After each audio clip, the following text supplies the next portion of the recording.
Kamusta mga besties? Ako nga po pala si Brother Aaron at welcome muli sa inyong paboritong kapehan at tambayan para humigop muli ng panibagong kaalaman. Ito ang Catechisms.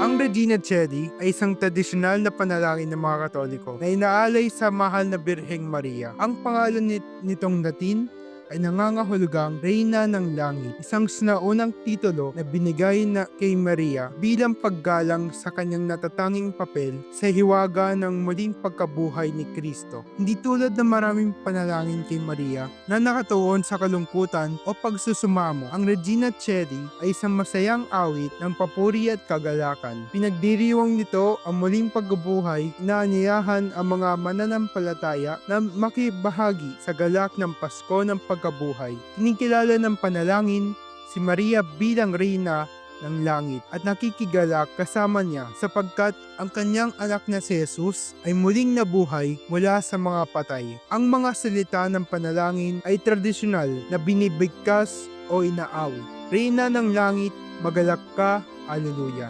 sapagkat ang kanyang minarapat mong dalhin, Alleluia, ay muling nabuhay ayon sa kanyang sinabi, Alleluia. Ipanalangin mo kami sa Diyos, Alleluia.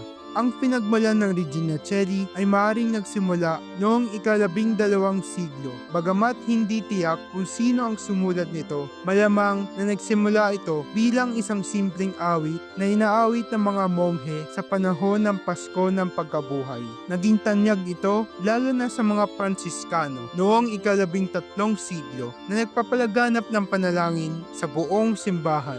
Ayon sa tradisyon, si Papa San Gregorio ang Dakila ay di umano'y pinasigla ng isang anghel upang bumuo ng isang katulad na panalangin noong panahon ng isang salot sa Roma. Bagamat walang tiyak na ebidensya na siya mismo ang gumawa ng Regina Coeli. Pagsapit ng ika-13 siglo, ang Regina Coeli ay naging opisyal na bahagi ng liturhiya ng simbahan. Isinama ito sa Liturgy of the Hours.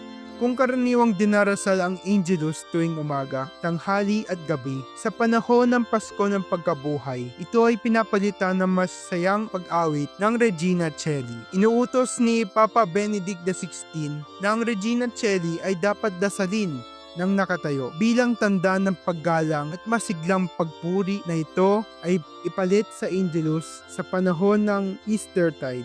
Ang Regina Coeli ay isang awit ng Pasko ng Pagkabuhay, isang liturhikal na hiyas na nag-aanyaya sa mga Kristiyano na itaas ang kanilang puso sa masayang pasasalamat. Ipinapahayag nito hindi lamang ang mga doktrinal na katotohanan tungkol sa muling pagkabuhay ni Kristo at sa pagiging reyna ni Maria, kundi pati ang buhay at masiglang espiritu ng simbahan na nagagalak sa muling nabuhay na Kristo. Samahan ninyo kami sa susunod mga besties para sa ibang pangkaalaman na inyong matututunan. Hanggang sa muli, paalam.